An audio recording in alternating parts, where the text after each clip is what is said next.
बिस्मिल्लाहिर्रहमानिर्रहीम। अस्सलाम वालेकुम। उम्मीद है कि सब ठीक ठाक होंगे और अपने अपने घरों में खुश और आबाद होंगे। आज मैं आपके लिए बड़ी ज़बरदस्त रेसिपी लेकर आई हूँ। इस बात की गारंटी है कि ये आपको पूरे यूट्यूब पर नहीं मिलेगी। इंतहाई आसान लेकिन मुनफरिद, और मुझे ये भी यकीन है कि आपने कभी इस तरह नहीं बनाई होगी। चले आए वाइट मटर पुलाव शुरू करते हैं। इसको स्किप नहीं करिएगा, ध्यान से देखिएगा, इंशाल्लाह आप इससे ज़रूर कुछ सीखेंगे। मैंने लहसुन लिया है, 5 से 6 जवे लिए हैं। इसको मैंने पेस्ट बना लिया है। इसको बिल्कुल इस तरह ड्राई पेस्ट बनाना है, इसमें पानी का इस्तेमाल नहीं करना। ये जो हमने चावलों को तड़का लगाना है ना, उसके लिए हम ये पहले प्रिपरेशन कर रहे हैं। इसके बाद आपने 2 से 3 हरी मिर्चें ले लेनी है। अगर ज़्यादा स्पाइसी नहीं है तो फिर इससे ज़्यादा आप बढ़ा सकते हैं। और जो हरा धनिया है, इसके सिर्फ स्टेम जाएंगे। इसको भी हमने रफली जो सा वो ग्राइंड कर लेना है, मतलब इसका पेस्ट बना लेना है। लेकिन पानी का इस्तेमाल आपने नहीं करना है।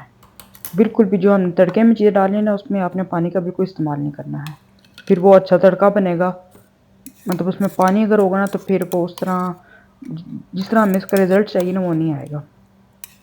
अभी साथ साथ जो है ना, हम चावलों के लिए एक बड़ी स्पेशल सी लेकिन बड़ी आसान सी चटनी भी बना लेते हैं, जिसमें मैंने ये 1 मुट्ठी धनिया की ली है और साथ 1 हरी मिर्च ली है, थोड़ा सा नमक और थोड़ा सा ज़ीरा पाउडर।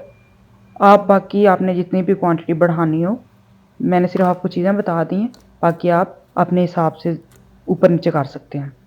ये हमारी चटनी भी तैयार हो गई।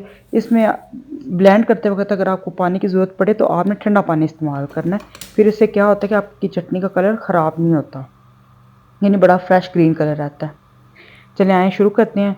अभी सबसे पहले ऑयल को थोड़ा सा गर्म कर लेंगे, ज़्यादा गर्म नहीं करना है, बिल्कुल हल्का सा गर्म हो तो फिर हमने इसमें गार्लिक ऐड कर देना है। क्योंकि अगर हम इसको गर्म ऑयल में यूज़ करेंगे ना, तो ये जल्दी इसको कलर आ जाएगा और हमने गार्लिक को कलर बिल्कुल भी नहीं देना। इस बात का आपने ख़ास ख्याल रखना है। इसका जो हमने तड़का लगाना है ना चावलों को, वो हमने गार्लिक के साथ लगाना है।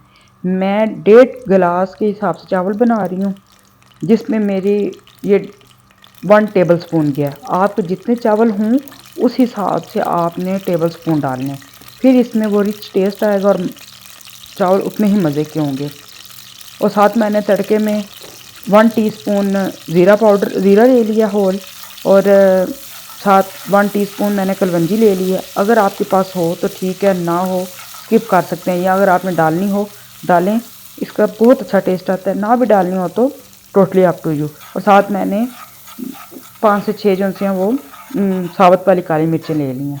अब हमने इसको बहुत अच्छा, लेकिन मैंने इतना बता दूं कि मैंने इस टाइम इसकी लो फ्लेम रखी हुई है। जब आपने गार्लिक को फ्राई कर रहे हो ना, उस टाइम आपने लो फ्लेम पे रखना है। आपने इसको हल्का गोल्डन कलर देना है, बड़े आराम से बड़े पेशेंस के साथ आपने इसको फ्राई करना है, बिल्कुल भी तेज़ी नहीं करनी। अगर इसका कलर डार्क हो गया तो आपके सारे चावलों का टेस्ट ख़राब हो जाएगा। इधर सारा पॉइंट है। अगर ये आपका तड़का ठीक हो गया तो समझे आगे से आपके चावल इंतहाई लजीज बनेंगे। जैसे हल्के से गोल्डन हुए तो मैंने थोड़ा सा पानी डाल दिया ताकि अभी वो और फ्राई होना स्टॉप हो जाए। जैसे ही पानी डालना है तो थोड़ा सा बॉयल आएगा। अभी हमने इधर ना फ्लेम को थोड़ा हाई कर दिया, और साथ मैंने वो जो ग्रीन चिली और हरे धनिया का पेस्ट बनाया था, अब वो ऐड कर देना है। वो ऐड करके तो इसको हल्का फुल्का हमने फ्राई कर लेना। जैसे थोड़ा सा पानी कम होगा, अभी हम इसमें स्पाइसेस ऐड करते हैं। मैंने सॉल्ट लिया है, इसमें कोई और स्पाइसेस नहीं जाने हैं, सिर्फ सॉल्ट, ग्रीन चिली और ब्लैक चिली जानी है, मतलब ब्लैक पेपर जानी है। लिहाजा इस हिसाब से आपने पहले ग्रीन चिली डाल लेनी है, क्योंकि हमने जब दम में काली मिर्चें डालनी है ना, तो उसके साथ और एक अच्छा डबल फ्लेवर आना है। तो आपने उस हिसाब से अपनी पहले हरी मिर्चें जो सी ना डालनी है। जैसे मैंने सॉल्ट डाला, साथ ही मैंने मटर डाल दिए। मैं फ्रोज़न यूज़ कर रही हूँ, आपके पास फ्रेश हो तो आप वो यूज़ कर लें, टोटली आप पे डिपेंड करता है। जब तक हमारे मटर जो है वो फ्राई हो रहे हैं, या मतलब उसकी बुनाई हो रही है, तब तक हम चटनी बना लेते हैं। ये जो चटनी है ना, इसमें आप सिर्फ मैंने हरा धनिया इसलिए यूज़ किया, ये एक स्पेशल चटनी है। इसके साथ आपकी दही का जो कलर है ना, बड़ा फ्रेश ग्रीन रहता है। नमक ज़रा पहले कम रखें ताकि बाद में आप चटनी में नमक डाल लें। अगर आप पहले ही पेस्ट करते ज़्यादा डाल लेंगे, फिर आप दही में जब डालेंगे तो एक अच्छा कलर ना देने की वजह से आप कम डालेंगे ना, तो वो फिर एक मज़ेदार चटनी नहीं बनेगी। इसका बड़ा फ्रेश और डार्क कलर आपने रखना है, जिसके लिए मैंने आपको बताया कि आपने जब इसका पेस्ट बनाना है तो ठंडा पानी यूज़ करना है, जिसकी वजह से फिर आपकी चटनी जो सी है वो हमेशा फ्रेश ग्रीन कलर में रहती है। अब ये देखें यहाँ पर हमारा जो मटर है वो भी उसका पानी सारा रिलीज़ हो गया और बड़ी अच्छे से बुनाई हो गई है। अब मैं इसमें ये यखनी है, ठीक है, मैं 1 गिलास यखनी इस्तेमाल कर रही हूँ। ये फ्रेश मैंने निकाली हुई थी। प्लीज़ आप भी ऑर्गेनिक जो यखनी है ना उसको प्रेफर करें, उसके साथ इसका बहुत अच्छा टेस्ट आता है। चाहें तो आप स्किप कर दें, लेकिन जो मैं रेसिपी बता रही हूँ अगर आप इस तरह बनाएंगे तो आपको मज़ा आएगा। आप मुझे आके लाजम फीडबैक देंगे कि वाकई ही हमने आपके बनाए हुए चावल ट्राई किए हैं, बहुत मज़े के बने हैं। मेरी पूरी फैमिली में मेरे चावल बहुत पसंद किए जाते हैं और मैं जिस तरह के भी बनाती हूँ, मतलब वो जिस टाइप के भी बनाती हूँ, सारे ये बात कहने पे मजबूर हो जाते हैं कि भाई आपके चावल बहुत मज़े के होते हैं।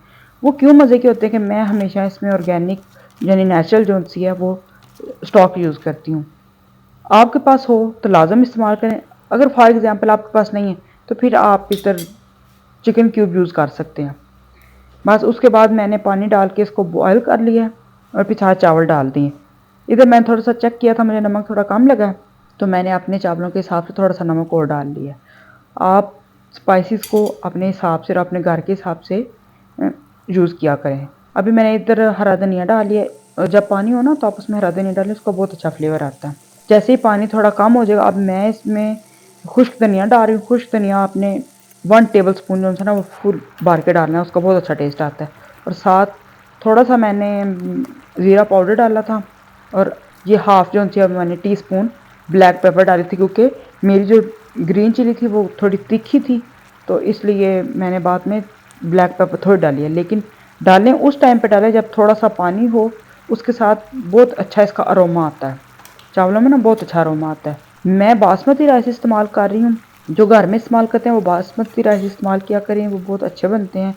लेकिन इनको आपने मैक्सिमम जब आप दम पे रखते हैं ना तो इसको लो फ्लेम पे 10 से 15 मिनट के लिए ना दम पे रखा करें, इससे बहुत अच्छे चावल खिले खिले पकते हैं। देखें एक एक चावल खिला हुआ है और बहुत मज़े के बने थे। हम आप ट्राई करें। उम्मीद है कि आपको मेरी रेसिपी अच्छी लगी होगी। मैंने आपको बड़े अच्छे से बड़े वाज़ेह अल्फाज में मैंने आपको डिटेल में बताया है।